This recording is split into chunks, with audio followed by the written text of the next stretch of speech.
Hello guys. Ito na naman tayo guys. May bago na naman akong lulutuin para sa inyo guys. Bagong twist na naman to guys. May twist yung aking sinigang na hipon.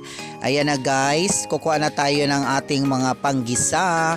Lulutuin ko na yung guys, hipon na pangsigang na may twist guys. Unahin muna natin yung ating mga sibuyas, kamatis, at saka mga ricado guys. Ilalagay ko muna lahat guys ang ating mga hiniwa na mga sibuyas, kamatis, para pagluto guys, lunod upload na lang lahat ng guys para kakain na tayo guys.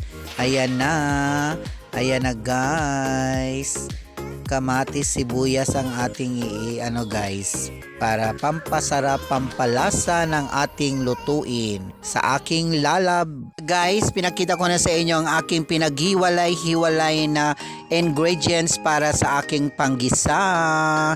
Yan, ayan na guys ha, kitang kita nyo naman. Ayan na, tapos kukuha na tayo ng kawali, maglagay tayo ng kunting mantika at ibuhos na natin lahat ang dapat ibuhos. Ilagay na natin lahat ang sibuyas, kamatis na aking hinanda guys para sa aking sinigang na hipon. Ayan na guys, halo-halo lang tayo ng konti guys. Guys, pinagsama-sama ko na ang lahat.